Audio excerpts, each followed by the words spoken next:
மதிமுகம் நேயர்களுக்கு வணக்கம். இது நேர்முகம். இன்றைய நேர்காணலில் நம்மோட சிறப்பு விருந்தினராக பத்திரிகையாளர் சுமன் கவி இணைந்திருக்கிறார். பேசலாம். உங்களை நம்பி இருக்கிற கூட்டத்தை திருத்துவதற்கே உங்களுக்கு தகுதி இல்லை.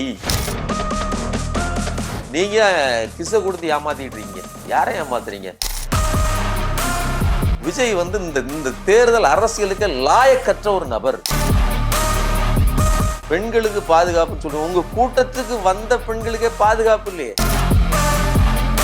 பாஜகங்கிற வார்த்தையை சொல்றதுக்கே முடியாத ஒரு தொடை நெடுங்கி கோளை நீங்க போய் ஸ்டாலின் அங்கிலின்னு சொல்லுங்க. வெக்கமா இல்ல? லயோலா காலேஜில் 2வது வருஷம் கூட முழுசா தாண்டாத ஒரு டிராப் அவுட்டு கல்வியை பத்தி உனக்கு என்னடா தெரியும்? தற்கொலை உன்னை தற்கொலைன்னு சொல்லாம என்ன ஒரு தங்க தாமரையில் தூக்கி வச்சு கொண்டாடுவாங்களா?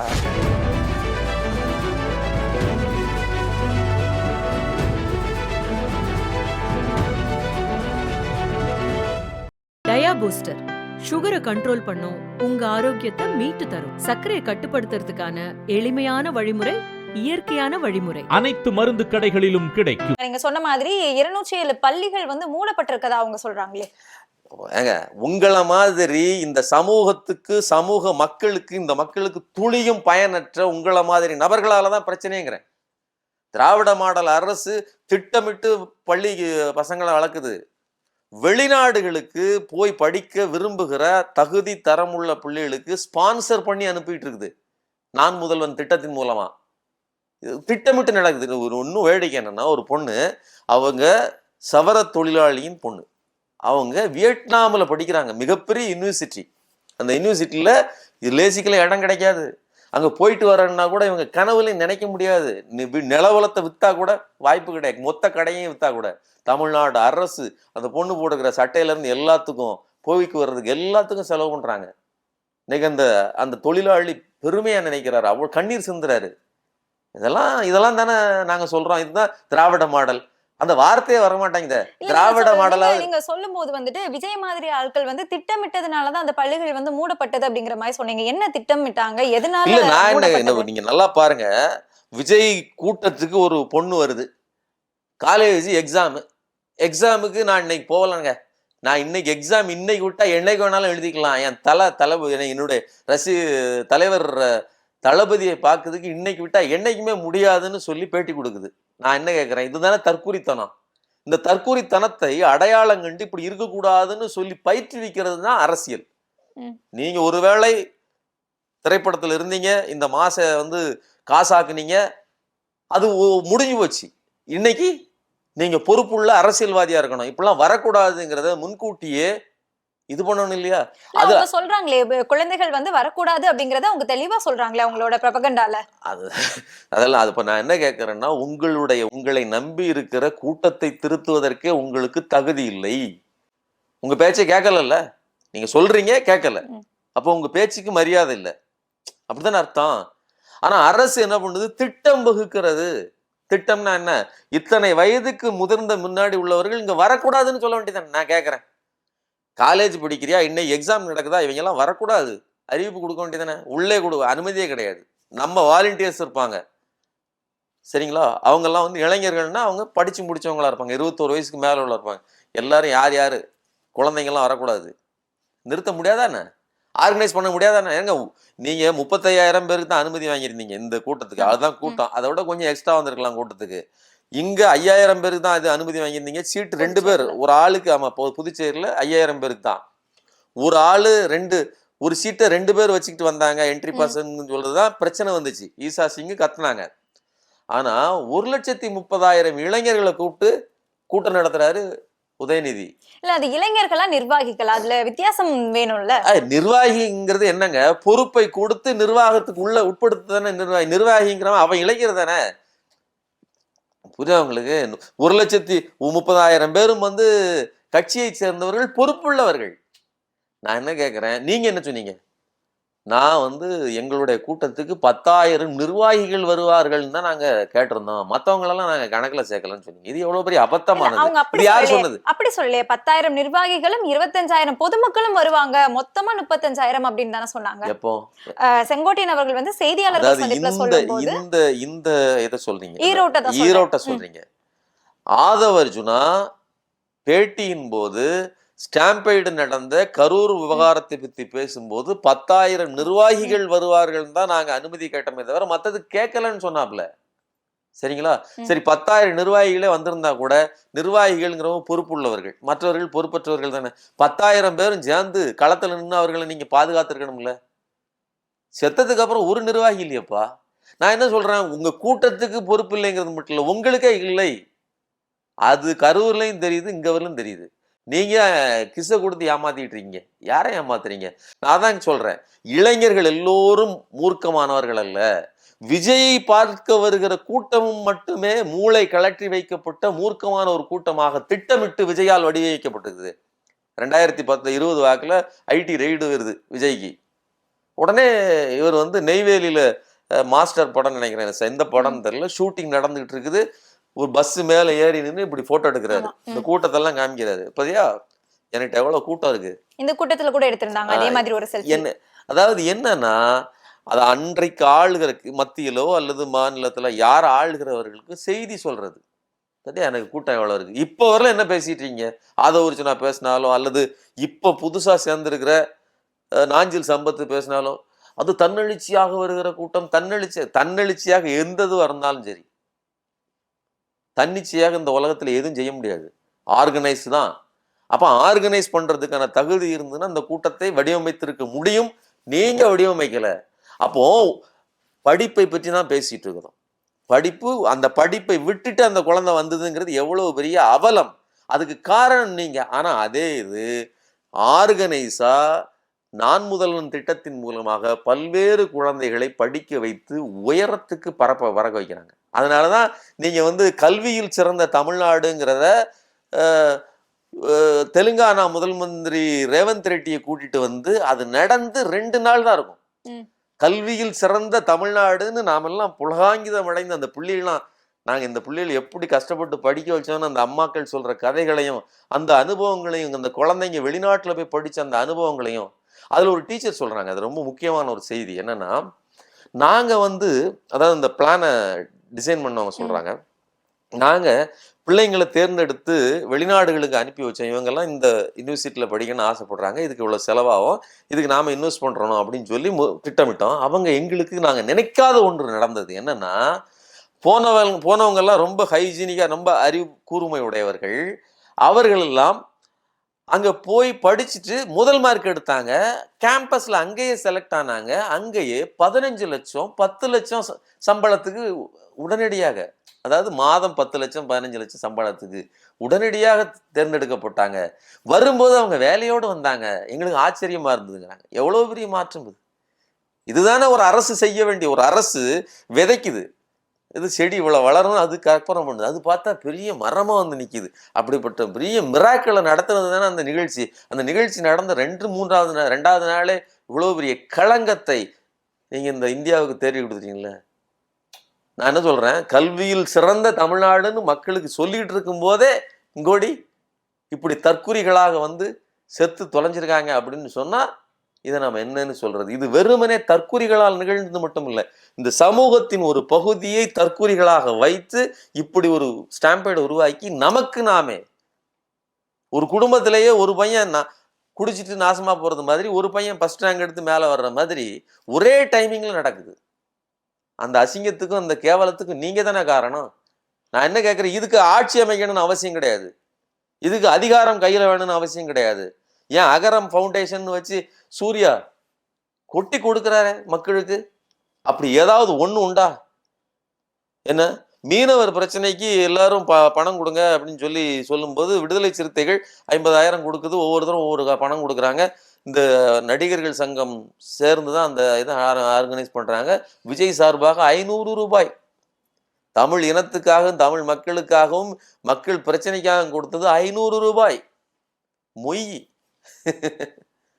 இல்ல, இப்போ இந்த பணம் கம்மியா கொடுத்த காரணத்தினால அவங்க வந்து மீனவர்களுக்காக இல்ல அப்படின்னு சொல்றீங்க. ஆமா, நான் என்ன கேட்கிறேன்னா, அதாவது ஒன்று பணம், யாரால் எதை கொடுக்க முடியும்னு இருக்குது. சிலர் சொல்லுவாங்க இல்லையா, பணமாகவோ உதவியாகவோ எதுவாக வேண்டாலும் செய்யலாம். என்கிட்ட பணம் இல்லைங்க, நீங்க கதைகளை கூட எடுத்துக்கங்க. இந்த பாண்டிய மன்னன் வந்து வைகையை அடைக்கிறதுக்கு என்னென்னலாமோ யார் யாரெல்லாமோ செஞ்சாங்க. என்கிட்ட புட்டு தான் இருக்குது, நான் புட்டை கொடுக்கணும்னு தானே பாட்டி சொன்னிச்சு. முதுகுல பெரம்படி விழுந்த கதை உங்களுக்கு தெரியுமில்ல? சிவபெருமான் வந்து புட்டுக்கு மண் சுமந்தாருன்னு சொல்லி. அப்ப பாட்டியோட ரோல் எங்க அங்க என்ன இருக்கு? என்னால் முடிந்ததை நான் செய்யறேன். இது வந்து நான் அந்த கதைக்குள்ள போல, சிவனின் அந்த அந்த அந்த இதுக்குள்ள போல, அந்த பாட்டியோட ரெஸ்பான்சிபிலிட்டிக்குள்ள போறேன். உங்களுக்கு என்ன இருந்துச்சு? உங்களுக்கு ஒரு பிரச்சனைக்காக வந்து மக்களுக்கு நிக்க முடியுமா, அல்லது பணம் கொடுக்க முடியுமா? குறைந்தபட்சம் பணமாவது கொடுத்துருக்கணும்ல, அதையே கொடுக்கலையேங்கிறேன். ஒரு எச்சிக்கைட்ட காக்கா விரட்டாத ஒரு நபர், அந்த மக்கள் பிரச்சனைக்காக எதுவும் செய்யாத நபர், கோடிக்கணக்கில் நீங்க சம்பளத்தை வாங்கி என்ன பிரயோஜனம்? எங்களுக்கு ஏதாவது லாபம் உண்டா? நான் என்ன சொல்றேன், ஒரு விஷயம் மட்டும் இல்ல, இந்த நாட்டை சீரழித்ததில் பாஜகவின் பங்கு மிக மூர்க்கமானது.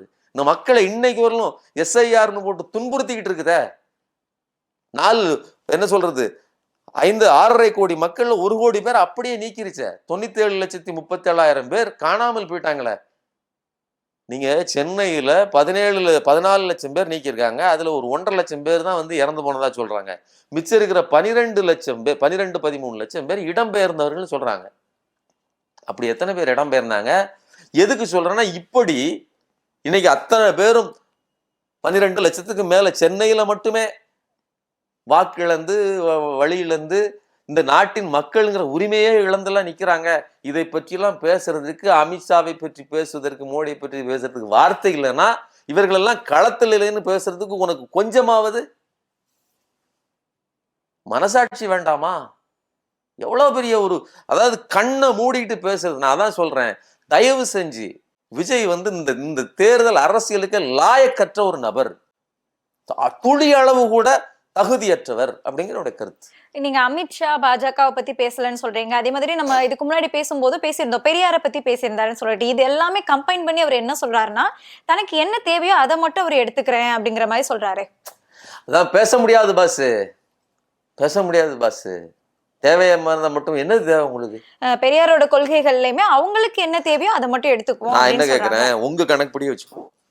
பெரியார் இப்ப உயிரோட இருக்கிறாரு. பெரியாரு சட்டம் இயற்றி வந்ததுல சட்டத்தை வாசித்து பார்த்துட்டு இதுல நம்மளை சூத்திரன்னு சொல்லுதுன்னு சொல்லி அடுத்த வருஷமே அப்படியே உடனே சட்ட எரிப்பை போராட்டத்தை நடத்துறாரு. உடனே இன்னைக்கு பெரியார் இருக்கிறாரு. திருப்பரங்குன்றத்துல சங்கிகள்லாம் இந்த மாதிரி கூட்டம் போட்டுட்டு செய்யறாங்க.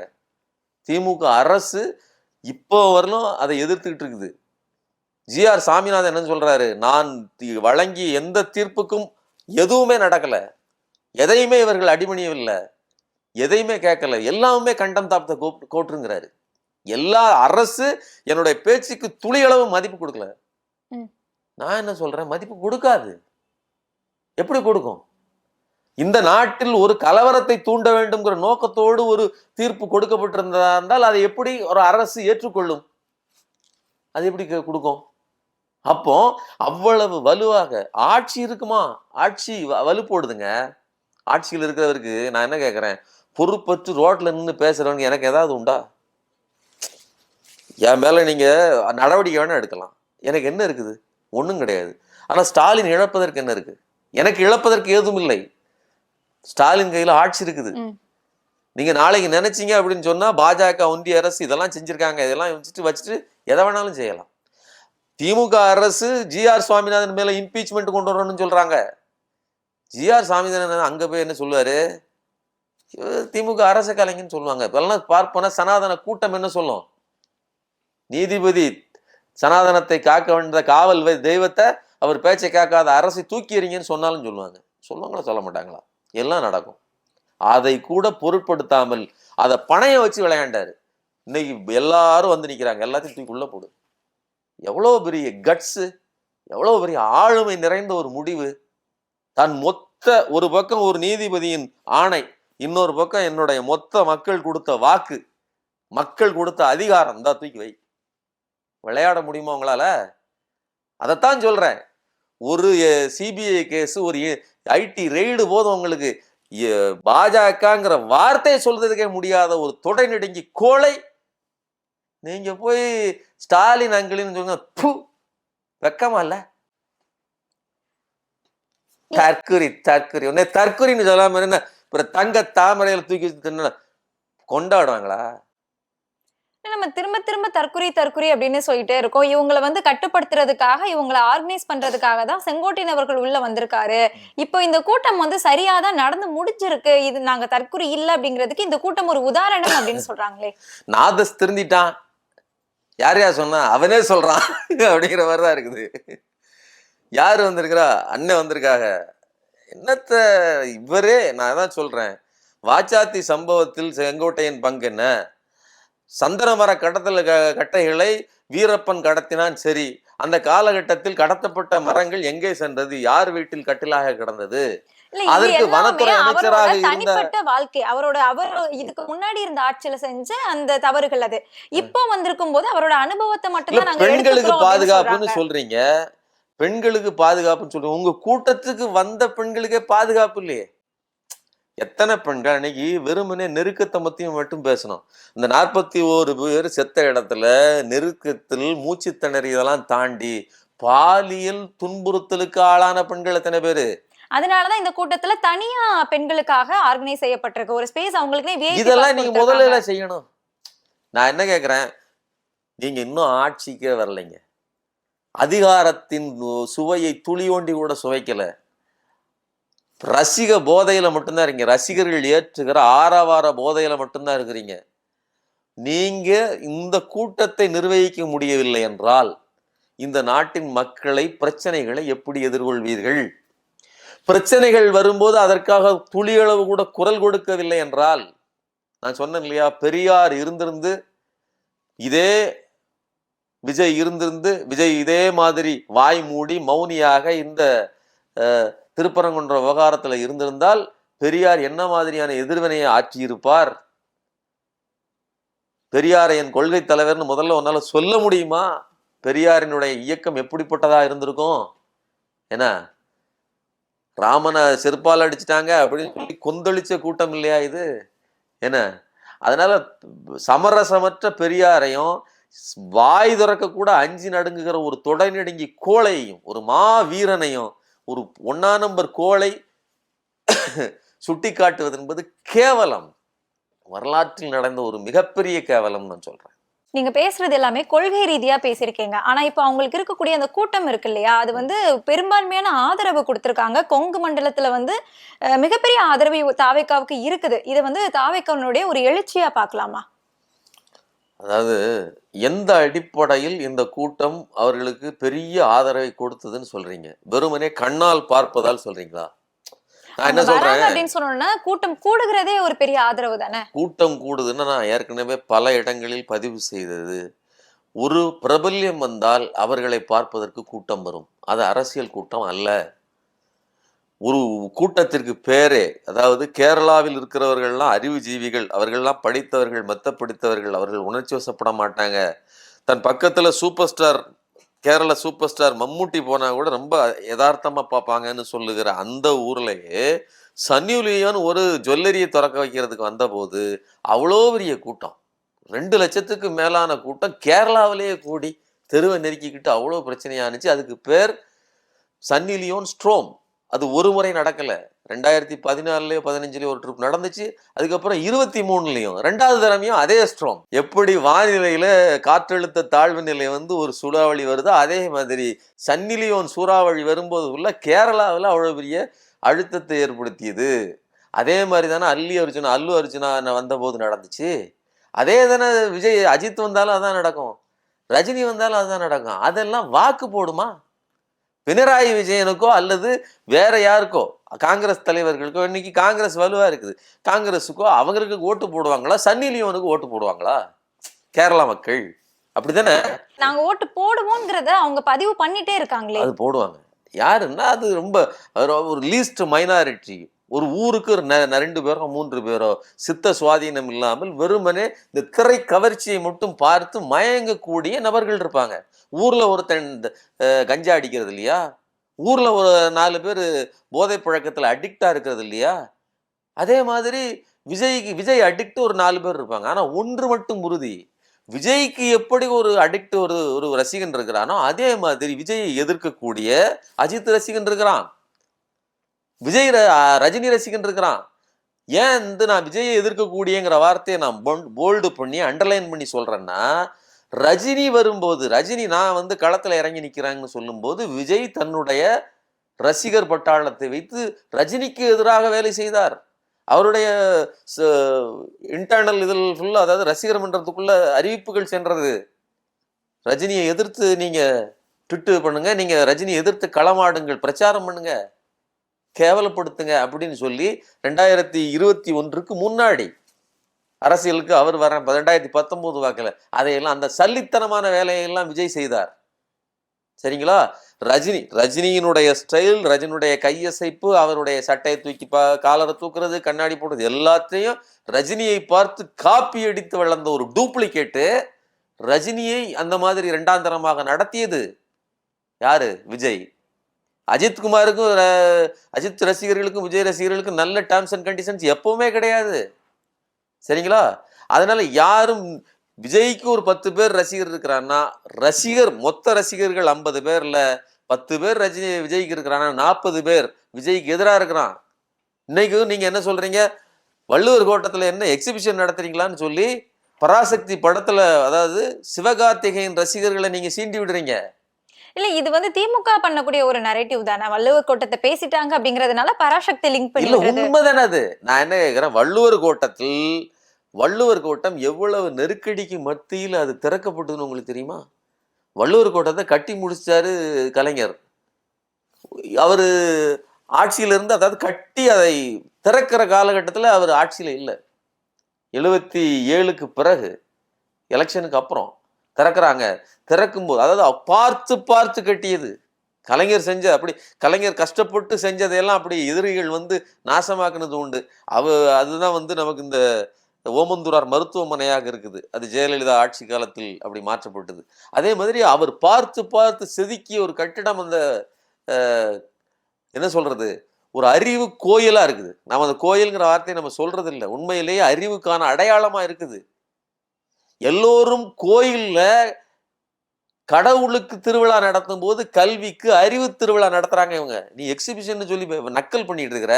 லயோலா காலேஜ்ல 2வது வருஷம் கூட முழுசா தாண்டாத ஒரு டிராப் அவுட்டு கல்வியை பத்தி உனக்கு என்னடா தெரியும்? நான் கோவப்படுறேங்க, அவ்வளவு கோவம் வருதுங்க இந்த நபரை பார்த்து. டிராப் அவுட் பத்தி பேசுறான், ஒரு பொறுப்பு இல்லாத நபர். படிப்பு இல்லைங்கிறது விஷயம் இல்லை. இந்த சமூகத்தை பத்தி உனக்கு அறிவு இருக்கா? கலைஞர் படிச்சாருன்னு அவர் என்ன ஐஏஎஸ் ஐபிஎஸ் எல்லாம் முடிச்சுட்டா வந்தாரு? இல்ல, அக்கறை. ஏன் காமராஜர் என்ன படிக்க செஞ்சாரு? அக்கறை. அப்போ இந்த சமூகத்தின் மீது அக்கறை இருந்திருந்தால் எக்ஸிபிஷன் நடக்குன்னு சொல்லி அதை அசிங்கமா சொல்லுவியா நீ? அங்க அது எக்ஸிபிஷனா ஒன்று. அந்த வள்ளுவர் கோட்டம்ங்கிறது திருவள்ளுவர் அப்படிங்கிற அந்த அறிவின் அடையாளங்க. ஒவ்வொரு கோயிலும் ஒவ்வொன்று இருக்கலாம். காமாட்சி கோயில் இருக்கலாம், மீனாட்சி கோயில் இருக்கலாம், கோடிகளை கூட்டுகிற ஏழுமலையானுக்கு கோயில் இருக்கலாம். ஆனால் அறிவுக்கு ஒரு ஆலயமாக அடையாளமாக இருக்கிறது அது வள்ளுவர் கோட்டம். அங்கதானே அறிவு திருவிழா நடத்துறாங்க. அது ஆலயம், அங்கே நடந்தது அறிவு திருவிழா. அறிவின் ஆசானாக, அறிவின் தலைமை பீடத்தில் இருக்கிற வள்ளுவர். இதெல்லாம் போற்றுது தமிழ்நாடு அரசு. இதை திட்டம் போட்டு கொண்டு வருது. இன்னும் எதுக்காக நான் சொல்ல வந்தேன்னா, அந்த கூட்டத்துக்கு, அதாவது அந்த விழாவை, வள்ளுவர் கோட்டத்தை திறந்து வைப்பதற்கான விழா நடக்கும்போது எம்ஜிஆர் முதல்வராக இருக்கும்போது இவருக்கு சிறப்பு இடத்தை முன்வரிசையில் கொடுக்கல. எவ்வளவு பெரிய கொடுமை பாருங்க. மொத்தமா வருகிற கூட்டத்தோடு கூட்டமாக உட்காருவதற்கு ஒரு இடத்தை ஒதுக்குறாங்க கலைஞர் வருவதற்கு. பார்த்து பார்த்து கட்டியன்னா முன்வரிசையில கிடையாது. யாரு? கலைஞர். அவருக்கு பின்னாடி இடத்த ஒதுக்குறாங்க காழ்ப்புணர்ச்சியின் காரணமா. இல்ல வேண்டாம் அப்படின்னு சொல்லி அப்பவும் கூட அவர் வெளியில வேற ஒரு மீட்டிங்ல பேசுறாரு. நான் இப்படி நாம கஷ்டப்பட்டு கட்டினா நம்மளுடைய ஆலயம் திறக்கப்படுகிறதுன்னு சொல்லி. இதெல்லாம் வரலாறு. எதுக்கு சொல்றோம்னா, அப்படி இருந்த அந்த கட்சியை வளர்த்தவர் தான் இன்னைக்கு அவர்கள் எக்ஸிபிஷன் என்ன புத்தக திருவிழா நடத்துறாங்க, மக்களுக்கு அறிவு திருவிழா நடத்துறாங்க, இதெல்லாம் பண்றாங்க.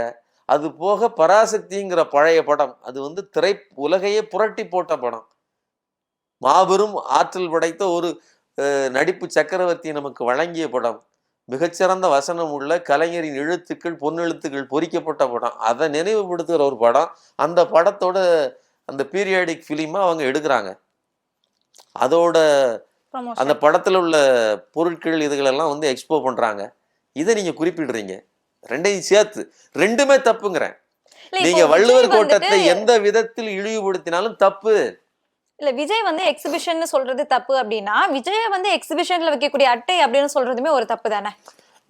அதாவது அரசியல் பேசுங்க, விஜயை விமர்சிக்கிறது இருக்கு இல்லையா? விஜய் ஒரு அட்டை அப்படின்னு. விஜய் அட்டைன்னா எப்படி எதை சொல்றீங்க நீங்க? இந்த உதயநிதி அவர்கள் தாஜ்மஹாலை பற்றி விமர்சனம் பண்றது, விஜய் மீதான விமர்சனம் என்பது அட்டைன்னா நீங்க உண்மை கிடையாது. நீங்க உண்மைக்கும் உண்மை மாதிரி இருப்பதற்கும் உள்ள இடைவெளியை சொல்றாரு. நீங்க உண்மைன்னு சொல்லியிருந்தா அந்த மக்களுக்காக நின்றுக்கணும்ல. You proof yourself. களம் இருக்குதுங்க, வந்து நின்று நான் தானே ஆடணும். நான் வந்து சோளக்காட்டு பொம்மை மாதிரி திருட்டு நடக்கும்போது பொம்மையா நின்றுக்கிட்டே இருப்பேன் அப்படின்னு சொன்னா அதைத்தான் அட்டைங்கிறோம். ஏன் சோளக்காட்டு பொம்மையை பார்த்து நாங்க திருடன் பயப்படுறது இல்லை, அவனுக்கு தெரியும். அப்ப அதை அட்டைன்னு சொல்லி அடையாளப்படுத்துறது ஒன்றும் குற்றம் இல்லை. அது வந்து ஒரு விமர்சனம், அது அரசியல் ரீதியான விமர்சனம். அந்த விமர்சனத்தை நீங்க அரசியல ரீதியா எதிர்கொள்ளுங்க. ஆனா அறிவு திருவிழா என்பதோ அங்கே நடக்கிற எக்ஸிபிஷனோ அது வெறுமனே இது கிடையாது. அது வந்து ஒரு பொலிட்டிக்கல் ஆக்டிவிட்டி. அதை விமர்சிக்கிறது நியாயம் கிடையாது. நீங்க எப்படி வேணாலும் விமர்சிங்க. நான் என்ன சொல்றேன், நீங்க திருட்டு தானே ஊழல் திமுக அப்படின்னு சொல்றீங்க, தீய சக்தி திமுக, தீய சக்தி திமுக, ஊழல் சக்திங்கிறீங்க. நான் அதான் சொல்றேன், அப்படி விமர்சிக்கிறதுல நியாயமா விமர்சிங்க. ஜெயலலிதாவை எடுத்துக்கொண்டு கலைஞரை விமர்சிப்பது அல்லது திமுக விமர்சிப்பது என்பது அபத்தமானது. ஒரு கன்விக்டட் விக்டிமை வச்சுக்கிட்டு எப்படி உங்களால் விமர்சிக்க முடிகிறது? இதுக்கு பதில் சொல்லுங்க. அதனால ஒரு பொலிட்டிக்கலா சொல்லப்படுகிற ஒரு விமர்சனத்தையும் எந்த அடிப்படையும் மற்று ஒரு நியாய தர்மம் மற்று சொல்லப்படுகிற அவதூறுகளையும் ஒன்றா நிறுத்த முடியாது அப்படிங்கிற என்னுடைய கருத்து. நன்றி சார்.